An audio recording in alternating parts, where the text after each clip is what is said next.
जी दोस्तों, आप लोग कैसे हो? जबरदस्त होंगे। आज मस्त क्लास होने वाली है। इंग्लिश में आपको इंटेरोगेटेड या मैं कह सकता हूँ इंटेरोगेटिव का नरेशन बनाऊंगा।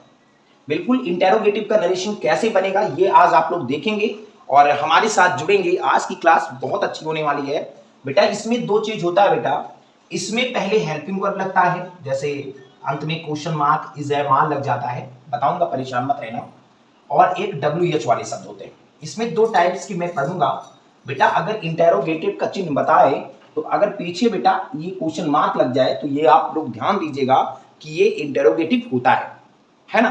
अच्छा, अगर बेटा याद रखना कि अगर पेपर में कहीं भी अगर बेटा सेड आ जाए या बेटा सेट टू आ जाए, है ना, कहीं भी आ जाए बेटा, तो याद रखना सेड और सेट टू की जगह पे बेटा याद रखना इंटेरोगेटिव में या इंटेरोगेटिव में बेटा आस्क्ड लगा देना। क्या लगा देना? आस्क्ड लगा देंगे।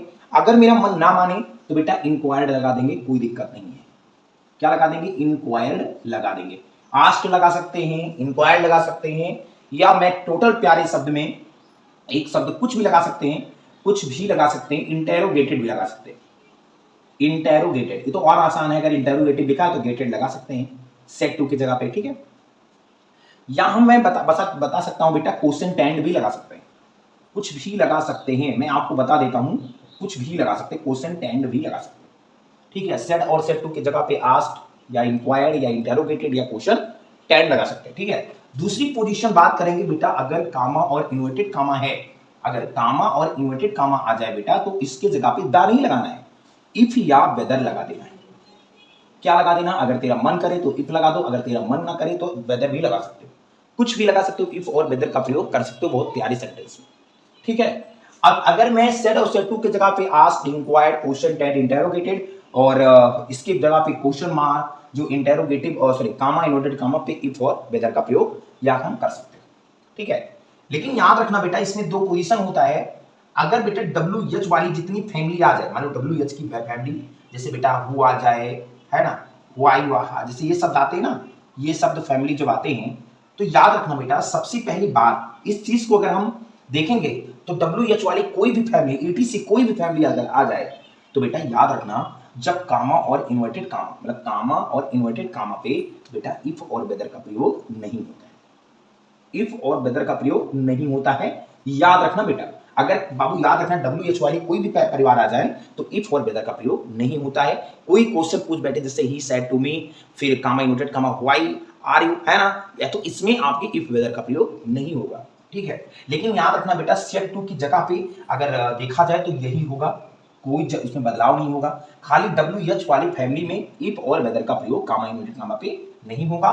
और सेड और सेड टू की जगह पे आस्क लगा सकते हो, इंक्वायर लगा सकते हो, इंटेरोगेटेड या क्वेश्चन टेंड लगा सकते हो, ठीक है। कोई बहुत जबरदस्त आपकी क्लास होने वाली है। आपको जैसे क्वेश्चन लेते हैं और बनाते हैं आप लोग देखेंगे, ठीक है। नोट कर लीजिएगा इसको। देखो बेटा क्वेश्चन आपके 3 हैं, मैं आपको थोड़ा पैटर्न बता देता हूं और जितने क्वेश्चन आप बना सकते हो उतना बना लेना बेटा। मैं रूल बता दिया इसमें क्या होता है, अगर इतनी से बाहर मैं नहीं सिखा पाया तो याद रखना आप मेरे क्वेश्चन को मत देखना यार, ठीक है।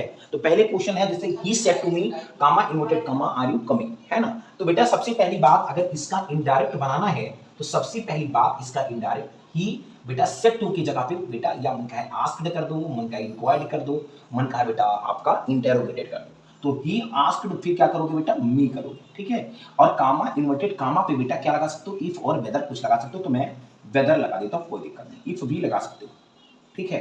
तो बेटा ही आस्क्ड मी हो गया और वेदर हो गया। अब याद रखना बेटा ये सिंपल बात है भाई, अगर यू के ऑब्जेक्टिव क्या है बेटा मी, तो मी का बेटा यहां क्या होता है आई होता है, ठीक है। तो he asked me whether I, ठीक है।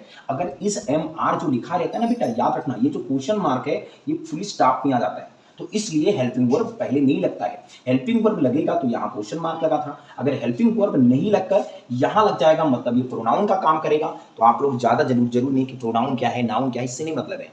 तो बेटा अगर हेल्पिंग वर्ब है तो इज एम आर तो यहाँ वाज लग जाता है, कोई दिक्कत नहीं, ठीक है। तो he asked me whether I was बेटा, अब यहाँ क्या होगा कमिंग, क्या होगा बेटा कमिंग होगा। और अंत में फुल इन्वर्टेड कामा पे बेटा फुल स्टॉप लग जाएगा।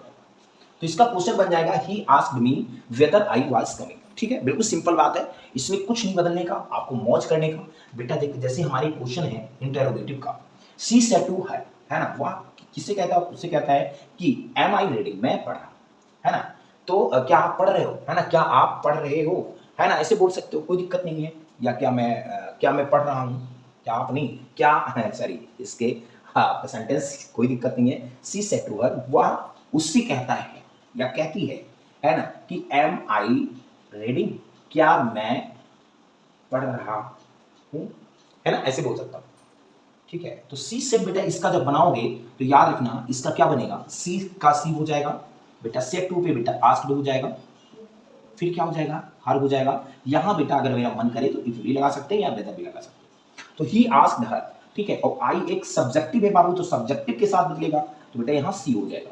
क्या हो जाएगा बेटा, सी हो जाएगा। और सी के बाद इज एम आर को हम वाज में बदलते हैं, ये बताओ। फिर रीड का बेटा रीड का रीडिंग, रीडिंग का रीडिंग, ये रहेगा जाएगा, कोई दिक्कत नहीं होगा। तो बन गया ना। इस पे बेटा अगर हेल्पिंग वर्ब जो है बीच में आता है तो यहाँ फुल स्टॉप लगता है, अगर हेल्पिंग वर्ब पहले लगता है तो यहाँ कामा लगता है, मतलब प्रश्नवाचक चिन्ह लगता है, इंटरोगेटिव चिन्ह लगता है, ठीक है। जैसे ही सेड टू मी है, फिर comma inverted comma when are you coming, ठीक है। तो बेटा इसका जब बनाओगे तो इसका जब इंटरोगेटिव तो ही तो होगा ही। सेड टू के बाबू बताया था मैंने, इस पे भी लगता है, इसमें WH वाली फैमिली है, लेकिन सेड टू की जगह पे लगना चाहिए, मैंने बता दिया है।